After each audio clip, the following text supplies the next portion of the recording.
ایک بدو آئے، ایک صحابی ہے، یا رسول اللہ میرا باپ میرے مال کو خرچ کر دیتا ہے، مجھ سے پوچھتا نہیں ہے۔ تو آپ نے کہا بلاؤ اسے۔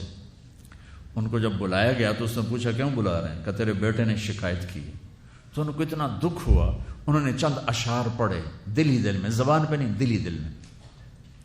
اور مجلس میں آ گئے۔ جب پہنچے دربار رسالت تو جبریل آئے ہوئے، یا رسول اللہ اللہ تعالیٰ کہہ رہے ہیں اس کا مسئلہ بعد میں سنیں، اس سے کہیں وہ شعر سنا جو تو نے بیٹے کے گلے میں کہے ہیں اور اب تیری زبان سے ادا نہیں ہوئے پر تیرے اللہ نے سنے۔ تو آپ نے اس سے فرمایا اچھا بھائی تیری گل تو میں بعد سنوں گا، تو پہلے میں نے شعر سنا۔ انہوں نے کہا اشہد انک رسول اللہ، میں گواہی دیتا ہوں آپ اللہ کے رسول ہیں۔ یا رسول اللہ میں نے دکھ میں چند اشعار زبان سے نہیں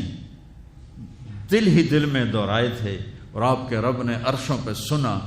واقعی آپ کا رب بھی سچا اور آپ بھی سچے۔ آپ نے کہا کیا کہا تھا؟ غدوک مولودا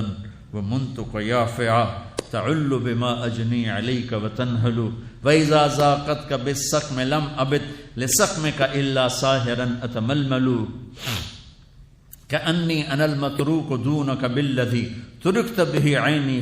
وعيني تحمل تخاف الردى نفسي عليك وإنها لتعلم أن الموت وقت مؤجل فلما بلغت السن والغاية التي إليها مدى ما فيك أؤمل جعلت جزائي غلظة وفظاظة كأنك أنت المنعم المتفضل فإن لم تر حق أبوبتي فعلت كما الجار المجاور يفعل۔ میرے نبی کے ٹپ ٹپ آنسو۔ کہا میرے بیٹے جس دن تو پیدا ہوا ہم نے اس دن اپنی ذات کے لیے جینا چھوڑ دیا، ہم نے تیرے لیے زندگی کا سفر شروع کیا،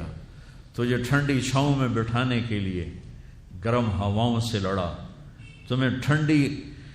ہواؤں سے بچانے کے لیے برفانی راتوں میں کام کیا،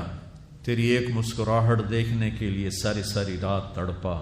ساری ساری رات اپنے آپ کو کوہلو کے بیل کی طرح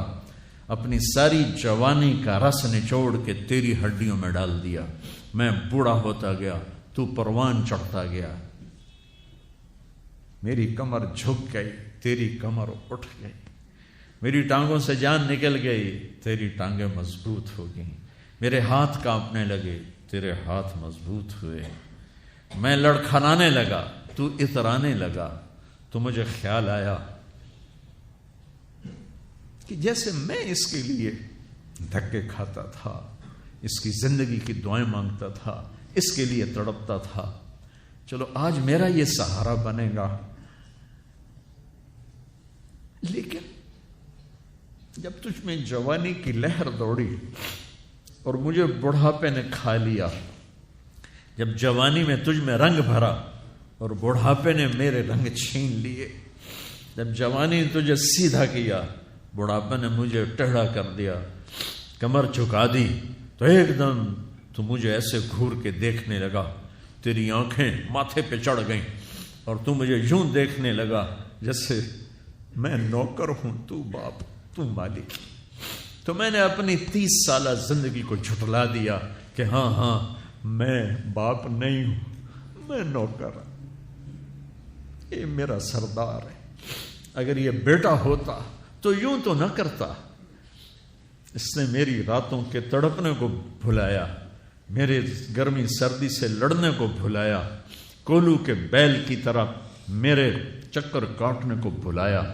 اپنی خوشیوں کو دفن کر دیا اپنے سینے میں، قبرستان بنا دیا اپنے سینے کو، اپنی خواہشات کا اور اپنی خوشیوں کا، اور آج تو مجھ سے ایسے بات کرتا ہے جیسے میں نوکر ہوں اور تو میرا آقا ہے۔ اچھا میرے بیٹے میں نوکر سہی، تو سب،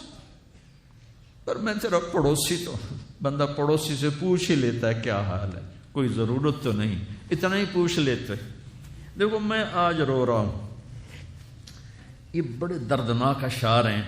میری اردو میں اتنی وسعت نہیں ہے کہ میں ان اشعار کا درد سمجھ سکوں اردو کے الفاظ میں، لیکن اتنا بتاتا ہوں کہ میرے نبی روتے روتے ہچکی لگ گئی، اتنا روئے، اور آپ نے اس بچے کے گریبان کو یہاں سے پکڑ کر دفع ہو جا، میری نظروں سے دور ہو جا، انت و مالک لابیک، تیرا سب کچھ تیرے باپ کا ہے، یہی باپ آج تمہارے ہاتھوں ذلیل ہو رہے ہیں۔ ایک بدو آئے، ایک